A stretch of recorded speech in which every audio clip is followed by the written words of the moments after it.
Welcome to Inflection Point Hockey and our new location right inside the Linwood Ice Center. Here, we train hockey players to shoot, pass, and puck handle. And we do so right on synthetic ice so athletes can train in their skates the way they play. I'm the founder of Inflection Point Hockey, Spencer Rogers. And today, I'm going to give some useful tips for new hockey players to train at home. I'll talk about three things. The first thing is leg stability. It's the number one thing I can see for new players to elevate their game to the next level. The second thing I'll talk about is equipment. Some useful tips for finding equipment that you can use to set up a small training area at home. And the third thing I'll talk about is practicing correct technique and how important that is. Now, the first thing to discuss is leg stability. It's the easiest thing to train at home because you don't require any equipment. But it's one of the most important things for athletes to take their game to the next level. When new athletes come to see me, I spend a lot of time talking about the ready position, and it looks like this. We have a deep knee bend, around a 90-degree angle in your legs. My weight is forward, my chest is over my knees, and my toes. Now, I have to be able to hold this position for 30 to 60 seconds, the way you would in a shift in a hockey game. Most of the time, the kids physically aren't able to sustain that position for a long period of time. They just haven't developed the muscle strength or the stability in their bones and joints yet.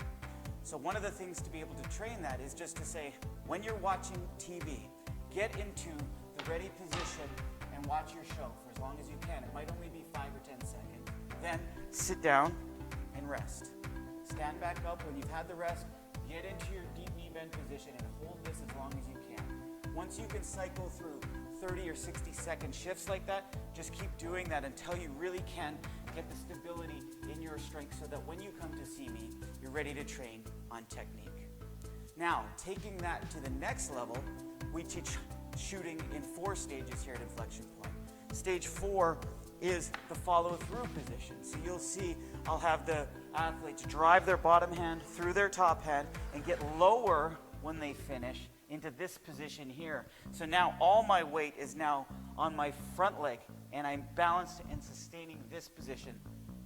So the next level then to train this at home would be similar to the first part, is just to watch your show in this position.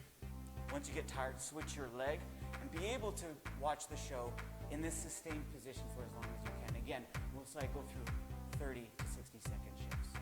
If you can do that, you'll take your game to the next level, and when you come to see me, you'll be able to train your technique versus training your muscles to be in the right position. The second thing to discuss is setting up a home training area, because to get good at something requires practice. To set up a home training area, you need 3 primary things: a net, a training surface, and a bucket of pucks. When it comes to the net, you can get them on Amazon. The one I like best is called Easy Goal. It's around $100. I'm not affiliated with Easy Goal in any way.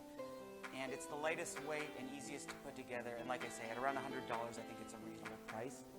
There is a little more expensive version, around $130, which comes with some panels that attach to the outside. So there'll be netted panels that surround the net. So when kids miss the net, the panels will catch the puck so that they don't have to run back and forth to pick them up.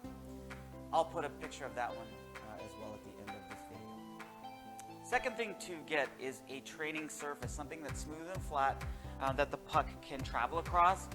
And this one I have here is called fiberglass reinforced plastic. It's only $30 or $35 at Home Depot, and it is the best and least expensive version that I have found. And you can see the puck travels really well across it, and it will protect the bottom of your stick from running across the asphalt outside.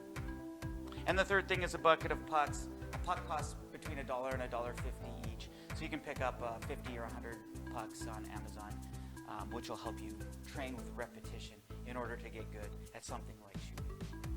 Now, if you don't want to set up a home training area, you don't have the space, we'll head outside and I'll show you some tools that can help us out there. If you don't have space at home to set up a training area, or you simply want to get outside to play, I recommend one of these 3 tools to play with. The first is simply a tennis ball. Most people have access to a tennis ball or have one lying around. So you can practice your hand-eye coordination with a tennis ball pretty manageably.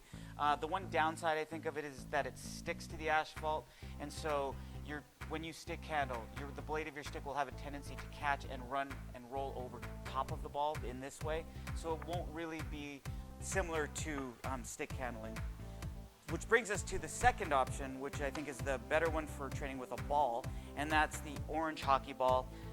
It is a harder surface, so it'll be less forgiving on legs or for goalies if you're playing with one, but you'll find that it slides really well on asphalt, and so you can see that it's not rolling up and down the side of my stick. However, it is lighter, so it's not going to mimic a puck really well, and of course it's a ball. So the third option here is my favorite, and I think this is the one that mimics playing with a puck on ice the best. This is a green biscuit. I'll put a picture of it at the end of this video so you can see where to find it on Amazon. But you'll see the green biscuit slides just like a puck would on ice, and so for training at home, I think this is the most similar to training on ice, and so I think this is the best one. It's really good for practicing stick handling or passing. The weight distribution is a little different than a puck. I think the center of gravity is a little lower, so the shooting can be a little bit awkward, but for passing and stick handling, I think it's a great option. The third and final thing to discuss in this video is to make sure we practice correct form.